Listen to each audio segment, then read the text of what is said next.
Criança, fica ansiosa? O que é a ansiedade? Como que eu vou saber que o meu filho está ansioso?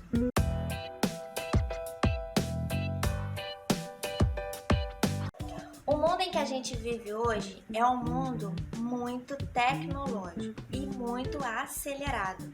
A gente está o tempo todo ligado. É o celular ligado, a televisão ligada, é o computador ligado, tudo muito ligado. E a gente está conectado em tudo e com todos ao mesmo tempo, mesmo estando em lugares diferentes. Não é isso que acontece? A gente fala com as pessoas, com várias pessoas ao mesmo tempo. E isso vai deixando a gente cada vez mais acelerado, porque às vezes a gente está até trabalhando em casa, mas a gente está fazendo tanta coisa e a gente tem que dar conta de tanta coisa também que a gente fica exaurido de tantas coisas que a gente tem que dar conta. E as crianças passam por esse mesmo processo, também estão entrando nessa aceleração do mundo. Elas já acordam, já têm atividades para fazer, elas têm aulas para assistir, vai para a escola, volta da escola e já tem horário para chegar em algum lugar, elas têm que trocar de roupa rápido e já come ali na hora do carro mesmo no caminho e já está pronto para ir para outra aula, para balé, para natação, para futebol, enfim, é muita coisa para dar conta.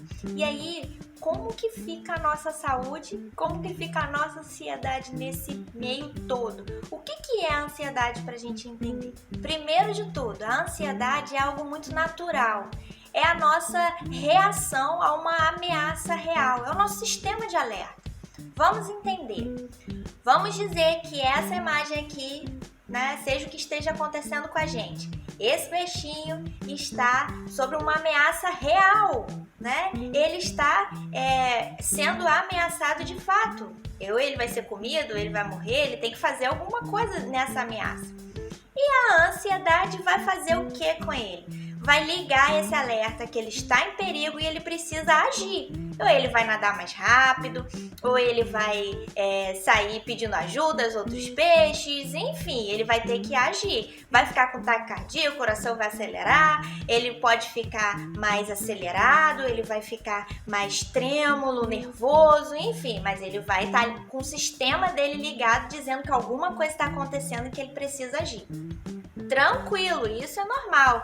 Você, por exemplo, quando vai atravessar uma rua, você fica preocupado porque existe uma ameaça real de um carro passar e te atropelar.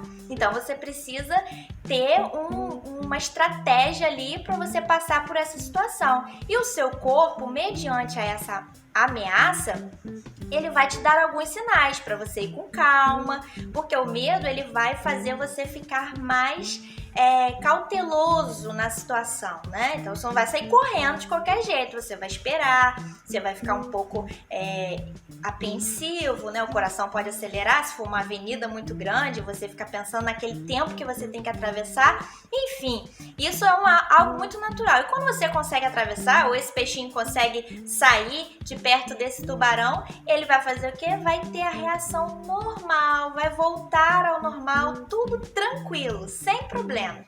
E todos os sintomas, eles vão desaparecer, eles não vão aparecer mais, eles vão estar ali sumindo e a pessoa vai voltar ao normal, com a rotina tranquila. Agora, o problema é quando esses sintomas, quando essas sensações, esse sistema de alerta, ele não desliga. E aí a gente começa a ter uma certa preocupação, porque essa ansiedade, que é um sistema de alerta nosso natural, ele não desliga, então ela começa a se transformar numa ansiedade normal para uma ansiedade patológica e a gente precisa ficar muito atento com isso. E com as crianças, como que a gente vai observar? Vamos pensar numa situação muito comum na vida das crianças e dos estudantes, né? Vamos dizer assim. Uma criança vai fazer uma prova de matemática, ou um adolescente vai fazer a prova do Enem, ou um adulto vai fazer uma prova de concurso.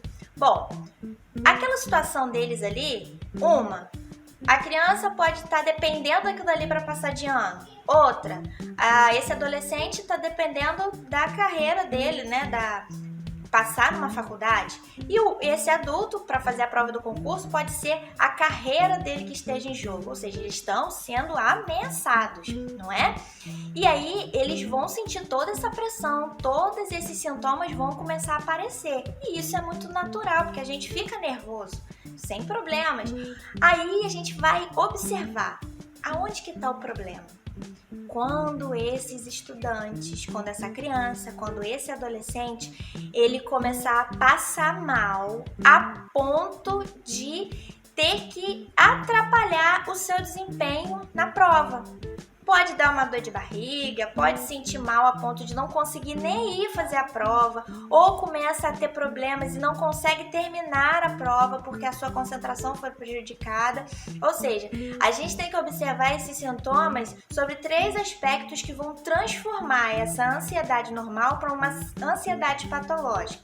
Primeiro, se esses sintomas estão acontecendo no mínimo de 6 meses. E aí a gente tem que observar se esses sintomas estão aparecendo sem nenhum motivo, sem nenhuma ameaça. E também quando está atrapalhando alguma área da vida. Esses 3 pontos podem começar a ligar esse alerta para a gente dar uma olhada mais detalhada nessa ansiedade. Nesse exemplo das provas, quando começa a prejudicar o rendimento da pessoa a ponto dela ter dificuldades de chegar até a prova, ou lá na hora da prova ela não conseguir nem terminar porque está passando mal, isso é um indício que alguma coisa não está bem. Não é só o sistema de alerta natural dele que está ligado. Na verdade, tem alguma coisa acontecendo que precisa ser observado. Eu quero compartilhar aqui com você 8 comportamentos que uma criança que está se apresentando ansiosa, ela vai se comportar. É interessante a gente saber que uma pessoa, uma criança que está ansiosa, é muito comum a gente ouvir, mas eu sou ansiosa. Não, a gente não é ansioso, a gente está ansioso, é um estado da gente. Então, é interessante a gente observar sobre isso. Então, vamos aos outros comportamentos. O primeiro comportamento de uma criança que está se apresentando ansiosa é a irritabilidade.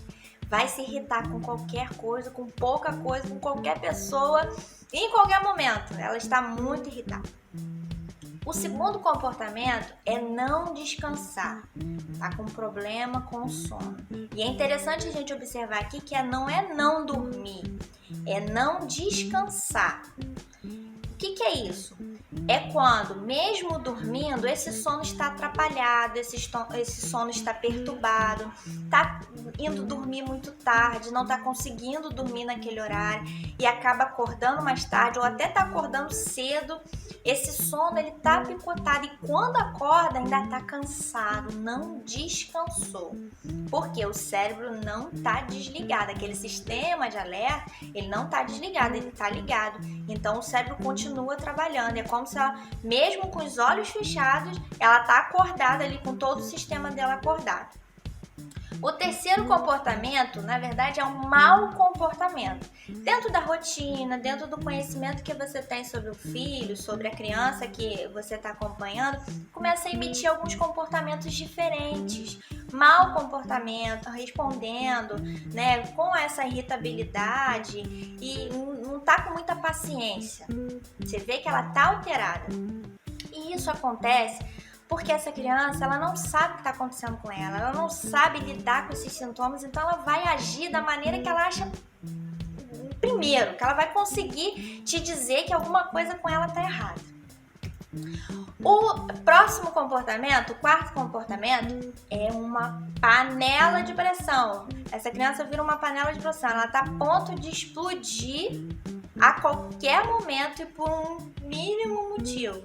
Ela tá com as emoções à flor da pele, né? Então a gente começa a observar que alguma coisa aí tá diferente.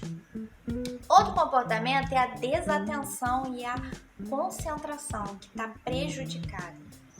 Tá vendo filme, tá vendo desenho, tá conversando, quando você pergunta de 5 minutos antes, ela já não lembra mais, já nem sabe mais o que ela tava falando, o que ela tava vendo, ela fica até tentando se concentrar, mas daqui a pouco você vê que ela tá já voando, não tá mais conseguindo se concentrar naquilo dali. Próximo comportamento é a solidão. Isso pode ou não acontecer. E quando acontece essa solidão, é simplesmente porque não tá sabendo lidar. E aí as pessoas vão começar a dizer que tá diferente, que tá se comportando mal, ela não sabe explicar o porquê, nem sabe explicar o motivo desse problema, a resolução desse problema. Então ele prefere se isolar, prefere ficar longe das pessoas para evitar de problemas, já que tá irritado, não consegue explicar. Então é melhor a solidão. E a gente tem que começar a observar quando isso acontece. No próximo comportamento, e todos esses comportamentos, na verdade, não vai ser exclusivo de criança, mas de pessoas que tiver num estado mais ansioso. E dos comportamentos é o pessimismo. As características da ansiedade é essa previsão de um futuro ruim. Então ela vai tentar se precaver nisso. Então, o pessimismo vai estar muito associado a uma pessoa ansiosa, porque ela vai estar muito preocupada com alguma coisa que ainda vai acontecer, e essa coisa sempre vai ser uma coisa ruim. Ou ela vai morrer, vai ficar doente, vai ficar ruim, as pessoas não vão gostar, não vai nem tentar porque não vai conseguir. É sempre assim. E o último comportamento que eu quero compartilhar com você é sobre o excesso de controle. Uma pessoa que está se apresentando ansiosa, ela vai querer ter o controle de tudo justamente para não ter esse prejuízo, essa previsão de futuro ruim. Então, para evitar isso, ela vai querer ter o controle de tudo. E como a gente não consegue ter o controle de tudo, ela vai se frustrar, ela vai ficar mais ansiosa e vai ficar mais preocupada. Então, esses são os 8 comportamentos que eu queria básicos, mais simples e os mais comuns que uma pessoa, uma criança ansiosa esteja apresentando quando ela está começando a ficar mais alterada. Para a gente poder se ligar e ficar aí atento. Se isso estiver passando muito, é bom a gente procurar um especialista, a gente começar a ficar atento sobre isso. Se você quer ver mais conteúdos como este, siga as nossas redes sociais, se inscreva lá no YouTube e te vejo no próximo vídeo.